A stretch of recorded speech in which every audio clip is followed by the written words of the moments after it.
Ngane kwethu kunjani kodwa uyaphila umshubo uthini uthi ayi ngibone uminister wezimali ethi azophela soon ama-ATM nemali kuzosebenza i-cashless system. Ngasho ngathi awu nayi lento owawuyisho i-Mark of the Beast isifikile kuzoqaqeka upende ngithi sonke thina abantu esikholelwe emalini uzoqaqeka upende kuzosa ngokunye kuzoba ukuthi umuntu uyakhetha ngoba sizokhetha umuntu uzoyikhethela whether ukhetha umbuso wobumnyama noma ukhetha umbuso wokukhanya. Umbuso wokukhanya umbuso kaNkulunkulu omingu naphakade. Umbuso wobumnyama umbuso kaSathane wesikhashana ozosurvive only for 3 years. And lokusurvive only for 3 years kuzobe ngekhona ukusurvive kunokuthula, kuzobe kuliwa, kuzophela abantu. Uyabo?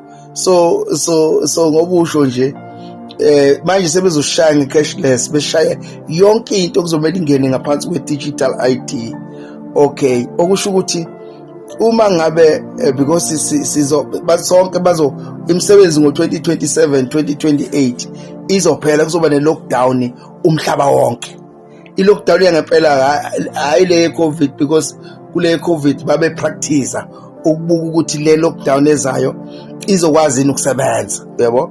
So ke manje babona ukuthi izosebenza, so manje sebe-implement impela, sebeyipasisa ngokuphelele, izoqala ngo-2027 2028 kuzophela umsebenzi kuwo wonke umuntu, imali zonke eyifrizwe, izindlu, umuntu onendlu, amabhondi zifrizwe, zikhanselwe abanikazi ukuthi ubani umnikazi wayo official, imoto kukhanselwe, ama-companies labantu abanamathenda kukhansela ukuthi into ingeyomuntu, uyabona, ngaphansi kwe-system ye-state. Uyizwe le, ngaphansi kwe-system ye-state.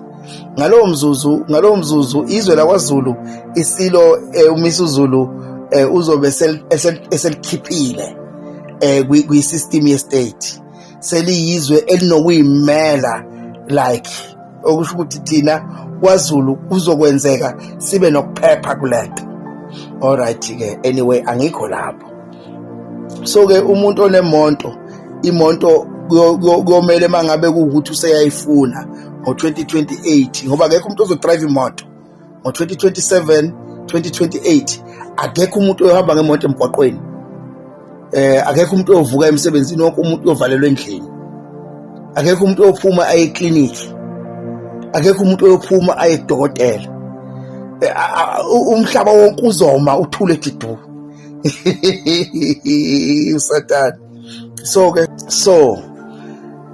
then uma ngabe emva kwe lockdown, then mase kuvunyelwa abantu ukuthi mawufuna emsebenzini ufuna ube no digital ID, mawufuna imali yakho ufuna ube ne digital ID, and the digital ID uphawu likaSathane, Mark of the Beast.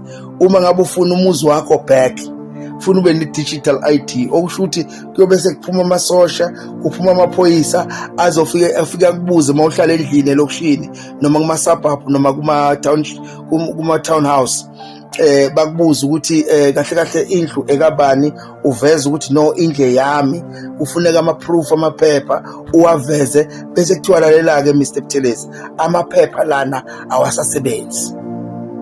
As from now, le ndlu ukuze ube yi-owner yayo ngokuphelele, ufuna ukuthi umukele i-system entsha ye-digital, lapho khona sizobe sesiyibhala kuwe indlu ukuthi yakho. So le digital sizo-implanta kuwe, yonke into izobe sikuwe. So senzela ukuthi kuphele lokhu kurojwa kwabantu nezindlu kuthiwa ziyabhalwa zemxhaso, kuthiwe kunikiwe lo kanti sethathwa yilo. So yonke into enjengaleyo, yabo. Then kanjalo nemonto, kuthiwe nemonto eyakho imoto Mr. Buthelezi, ithi yes, kuthiwe iphi logbook, nansi kuthiwe lalela as from today ilogbook iphelile. Ukuze ilogbook iphile imoto ibe yakho, sizothatha le logbook lena si-implante kuwe. Uma ngabe kuwukuthi uyavuma baya-implanta. Uma kuwukuthi uyenqaba ukuthatha lolu phawu, uyephucwa ilungelo lokuba nemoto, kuthiwe awusophinde ube nemoto wena, ngeke uze udrive imoto eSouth Africa. Kuthiwa kwabanama-license, ngoba sinama-license yokudrayiva, kuthiwe unayo i-license Mr. Buthelezi? Ngithi yes. Kuthiwe iphi? Ngithi nansi. Kuthiwe lalela-ke, as from today le-license ayisasebenzi. I-license siyayithatha siyifake ngaphansi kwe-digital ID number yakho. Uma ungavumi ukuthatha le-digital ID number yakho, okusho ukuthi akufuneki nakancane utholakale ushayela kulelizwe. Then uma ngabe kuwukuthi unemali yo-provident fund, uveza ukuthi no, ngisebenzile iminyaka emingaka i-provident fund, iveza i-proof ukuthi no, kahle kahle kufuna uthola imali engango-1.5 million depending iminyaka osuyisebenzile, usave imali wa-provident fund, bekuvezela imali onayo is 1.5 million. Bethi manje-ke le mali ukuze ukwazi ukuyithola funa ube ne-digital number, then siyifake kwi-digital ID number yakho, then ukwazi ukuyisebenzisa. Uma ngabe unqaba ukufaka le digital ID so that you can get your number ezobe njenge-account number yakho kwi-digital, then that means imali yakho le 1.5 million it's gone and ngeke uyithole. So nama-medical aid, ngoba nama-medical aid bekubuza unayo i-medical aid, uthi yes, kucheckwe kuthola ukuthi yacha ngempela iminyaka emingaka usukwazile ukuphila, une-medical aid. Bese bethi lalela-ke, as from today indaba yekhadi le-medical aid it's gone, ngeke liphinde libe khona. Ukuze i-medical aid yakho ikwazi ukuthi ibe khona iphile, you need to ukuthi uyilinke kwi-digital ID number yakho.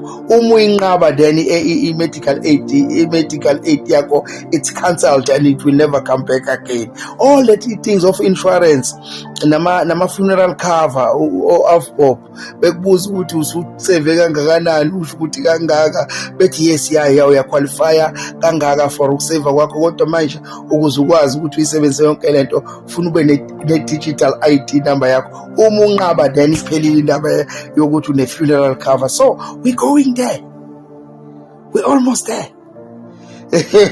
Kusazoqaqeka upende, kuzoqaqeka upende.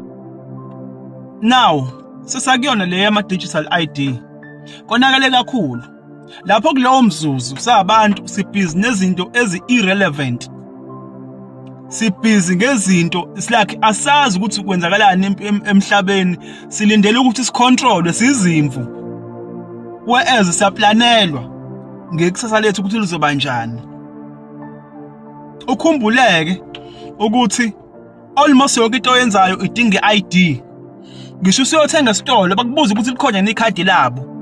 Leli khadi labo abalifunayo before uthenge akulona lama-point ukuthi uzoba nama-point. Kahle kahle it's for tracking ngoba linegama lakho line-ID number yakho. Uye bank kudingakala i-ID number. Noma ikuphi la uyakhona la kudingakala khona i-ID number uzoba affected. Lo hlelo lama-digital ID abantu abokuqala lizobashaya abantu abasebenzayo. Ngeke basurvive bonke nje baphakathi. Kudlule lapho abantu abahlala emalokishini, abantu abahlala endaweni ezingaphansi kwabaphathi bezwe. Ngobani kunetayitela elinenamba, lelo tayitela lela njengoba ingaphansi kohulumeni, automatically uyangena lapho kuma-digital ID.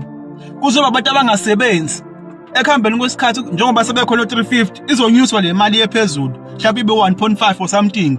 Ukuze uyithole kuzomela ungene ube nayo le digital ID. Right, but for now angifuni ukunaba kakhulu, ngisafuna ukuyiveza nje le ndaba yama-digital ID ukuthi iyeza. Ngifuna ukufaka already the digital ID, which has been a big problem to us for a very long time, is now on a testing mode for the next 2 months. I have been assured by all the stakeholders and by the ministries concerned that by December we will be able to launch digital ID where every Kenyan don't have to carry any paper, plastic or otherwise as an ID, that they should be able to be identified digitally using their iris or their fingerprints, and we can transact without the necessity of people struggling to identify who they are. And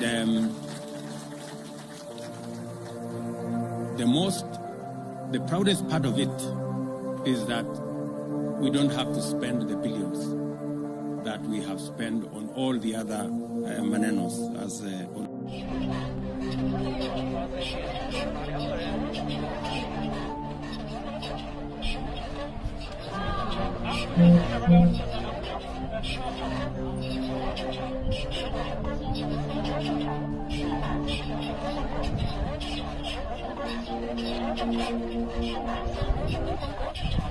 Is this allegedly the start of the mark of the beast?